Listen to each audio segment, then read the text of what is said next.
Good evening. It's at night and I'm about to sleep there, but I remembered that I just needed to record something. I've got various stories of my life and being the survivor of gender-based violence. You know, the cases of gender-based violence are treated so bad by the lawyers, to an extent that the victims are asked sensitive questions like how far was the size of the penis when it was inside of you. That is so inconsiderate of the victim because nobody measures. That is underestimating the trauma the victim have suffered. That is putting it down. At least lawyers, we know that maybe they are doing this for money, but they should avoid secondary victimization of the victims. I am the victim of gender-based violence, and in many ways, I'm going to start with this story. Okay, let me tell them in a sequence, ne? Let me start when I was at university, then when I was working, because I stayed away from the dating game for a while and I focused on my studies because I was a person who had a poor background and was focused and didn't want to marry. I think I have recorded a video of how I've had someone because I didn't want to marry. Then just 2 weeks before their wedding, I called them, whereas they pleaded with me for the whole year. And then 2 weeks, and to tell you the truth, when I was approaching him, it was not because of love, but it was because of jealousy. And I hope he forgives me one day for doing that to him. But I tried to meet him out of the goodness of my heart and ask for forgiveness, because I think I've done a lot of damage by doing that, because he confessed to not loving his wife. Because just 2 weeks before his wedding, I called him and I cried and I said he must fetch his dowry, I will marry him. That was bad of me. Okay, so I was in university, I was doing second year, and as I was doing second year, it's called my sinuses acting out, but I'm sweating. I don't know. In fact, those are the after effects of COVID. It might be cold outside and I might be sweating. I don't know. Then that affects how I dress, because I should be warm because it's cold outside. But how do I dress if I'm sweating inside? And I'm 40 something, maybe it's early menopause, I don't know, but I'm still having my periods. I don't know, but it happened after I had COVID-19 2 times. Okay, go back to my story. I was at university, I was doing second year. There was this guy that liked me. Listen, you guys, these stories are for my healing and to empower other people. I don't give a damn about you. So you mustn't dare think that these stories are about you, because I don't care about you. I live my life. I'm happy. I've achieved everything that I wanted to achieve in life, even in terms of love, in terms of professionally, and in all ways. I've done everything. I've acquired all my dreams. So don't you dare think the stories that I say or talk about have anything to do with you. I don't give a damn about you. Okay, back to the story. So I meet this guy. I'm doing second year. He looks like a church guy. So we were like friends. I would go to his room and then he would play church songs, which was not bad. There was something common about us. We came from the same province in the Eastern Cape. So we're studying in the Western Cape. He was handsome, I'm not gonna lie. By the way, I attract handsome guys. I don't know why. Never attracted ugly guys. But they say in Xhosa, they say a man is never ugly. They say it. They say ubuhle bendoda zinkomo, so a man is never ugly. Okay, be that as it may, we continue. We continue being friends, and he's a sweet guy. You know, those guys who don't even raise voices. I just should caution you guys that I have a strong character. And me having a strong character has made me to be a victim of so many things because I'm loud. I wish I could pretend to be a lady and talk soft, but it doesn't happen in my world. I try sometimes for a few minutes, but real me comes out and hell breaks loose. Okay. By the way, thanks for listening. So, one day he asked to date me. Of course, now I am looking into dating, but I don't have time. Reason being, I was a working student. I funded my own studies. Thinking about it, I always funded my studies all my life. Even my master's degrees were funded by me. I never had a bursary. So I funded my studies because I worked. So from Monday till Friday, I was at university studying, but from Friday till Sunday, I was working.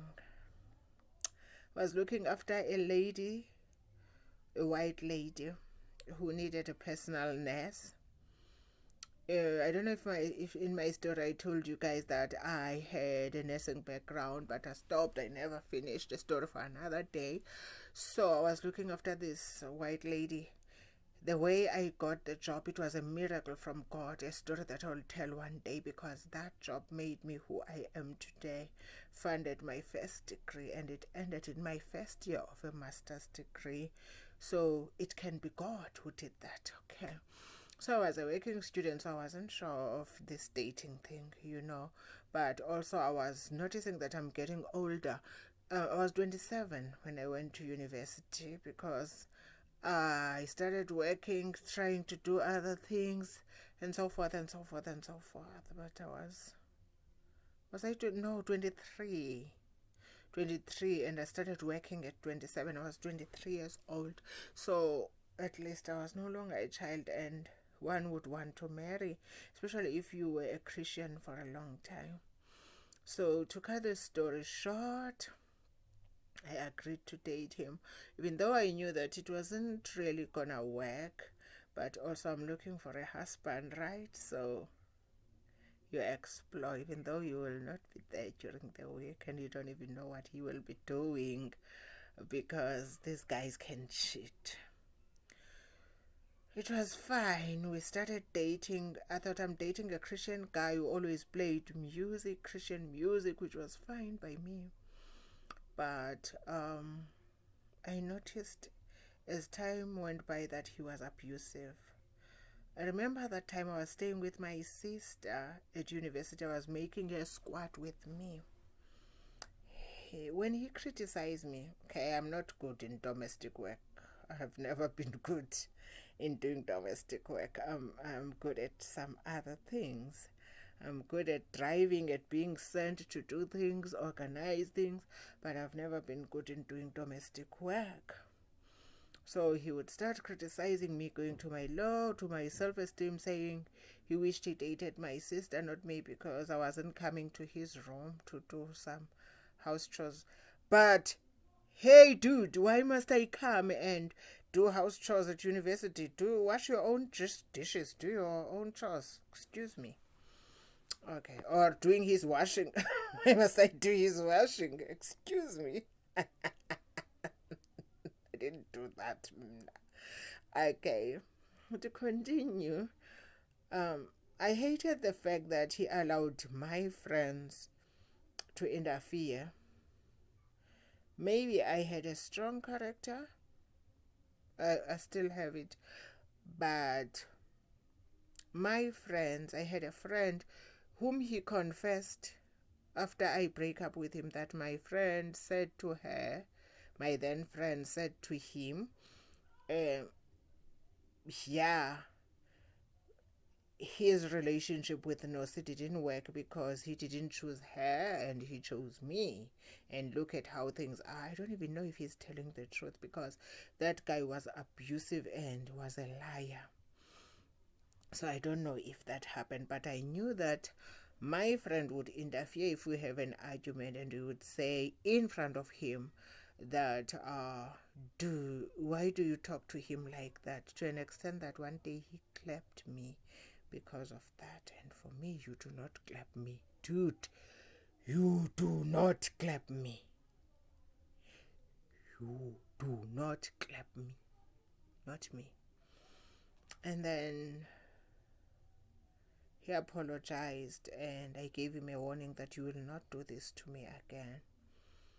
And we continued dating when we see each other, because I was working while I studied and I was busy preparing exams, so I didn't really have time.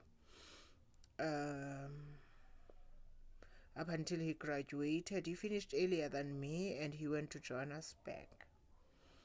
And when he was in Johannesburg, he started cheating, which was fine by me. Because I didn't care. I was after my future, not too much of him cheating on me. But for me, the behavior was strange. But again, I was blinded by the fact that when I needed him, he was there for me. I remember when my brother went for initiation school and we had shortages. Remember, my mother was in a wheelchair already, and we were not working.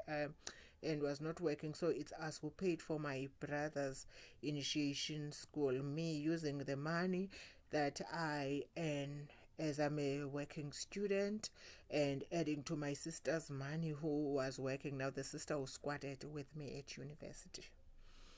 So now there were shortages because my father refused to slaughter a cow, so we needed to buy a lot of sheep. For those who are not South Africans who do not know the initiation school, a young man, a boy, before a boy becomes a man, he goes to stay in the forest for about, let me say, a month. I might not be sure, because women are excluded in these cultural practices. But there he is said to be taught how to be a man.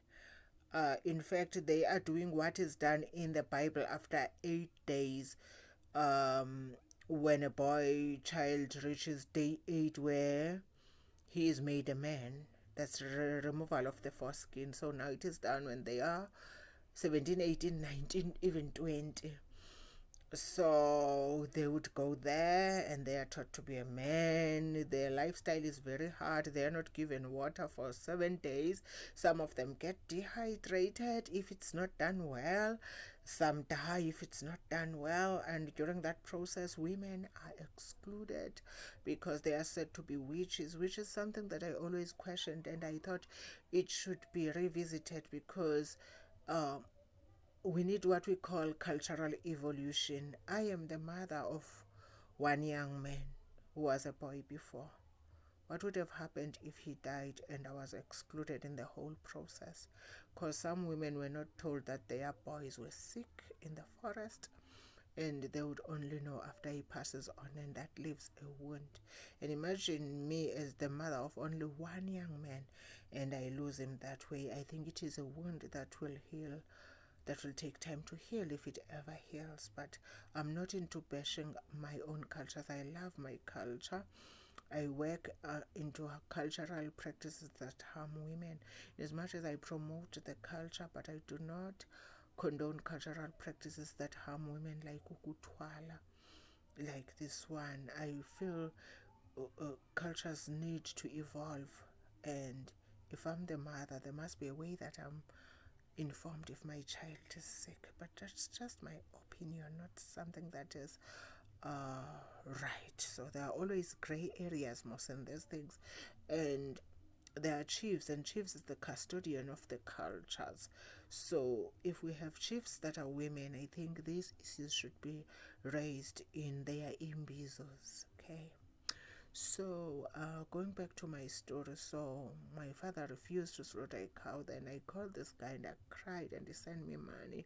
I sent it home, and my brother's umgiti celebration went well. So after a week, if they are healing well, we slaughter a sheep and we call it umoji. So then after maybe 3 weeks, if he is healing well, he comes back and we celebrate, we sing Xhosa songs. It happens even in Sutus and in other cultures. I only know that it doesn't happen in Zulu culture. Sorry, Zulus, I'm not bashing you, but I'm telling you what I know. So then we celebrate, we slaughter cows and sheep, and then we are the people of large celebrations. I'm telling you, we can host about 500 people into these rituals. And then we would cook samp, we would cook rice, we would cook meat, a lot of meat. There would be Xhosa traditional beer, umqombothi, there would be brandy. People will celebrate. Then the next day, the young man will be dressed in new clothes, so which will confirm that he's entering a new era. Okay, that's the story another day. Before I divert, let me go back to the story of my abuse. So this guy was really helpful. I'm not gonna lie, but he was also a womanizer. I remember one day he invited me to his location, then I went. So as we were working together, the first woman that I had an encounter with shouted when we passed. He was taking me to the bus station because I had to go back home. I just visited. So the now in rural areas, not even in the Western Cape, the first woman shouted at me saying I'm older than him, blah blah blah blah, and I was not even older than him. But she was just labeling me because she didn't know anything about me or have any insults. Then another one, again, I visited him, and I wouldn't go to his home. I would go to a friend's place as an excuse to see him. Then we would meet, and then he would accompany me, and I go back home after we talk, hold hands, etc., etc. So a woman came to see me. That was another woman. So he was a silent cheater, and the abuser, because emotionally he was abusing me and saying all sorts of things about me. Okay, to continue with the story, you know what he did? Huh? I think I need some water.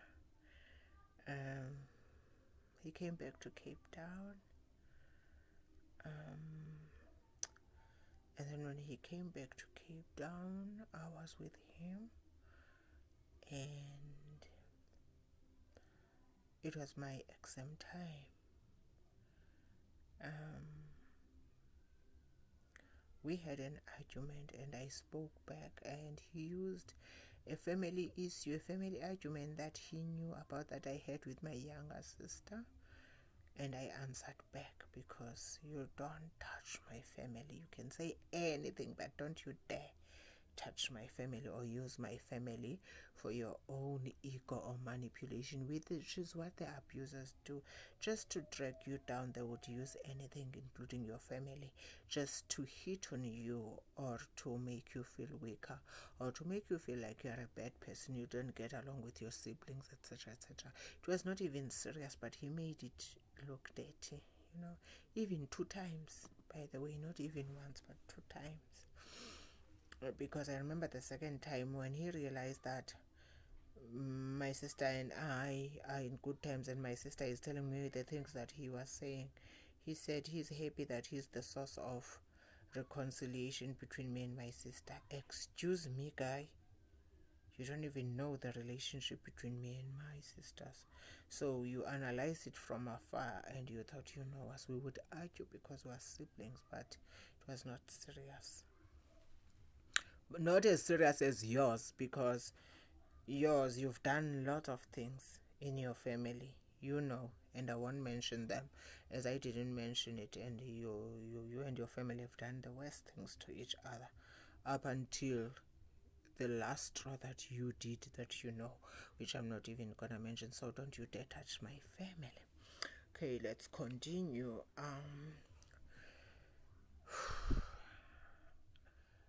clapping me was the last straw.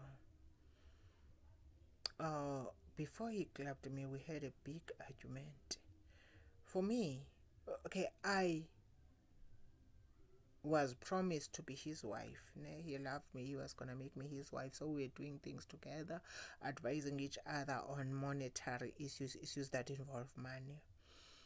So when his job stopped in Joburg, I remember I advised him to keep the money and invest it on something like a business because he was going to be unemployed. And by that time, was I working? Or looking for a job or working, something like that. But I had finished my degree. Maybe looking for a job or started working. No. When he came back from Joburg, I think I started working. Ne? Yeah, I think I started working. But I was writing exams because I had started a master's degree.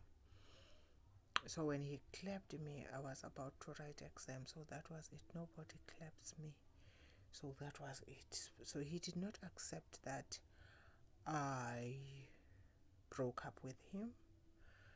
And then what I did was I felt guilty. Me being me, I thought that people will say I don't want him now because he is unemployed, of which that was not my fault that he was not employed, but now I was making his problems my problems.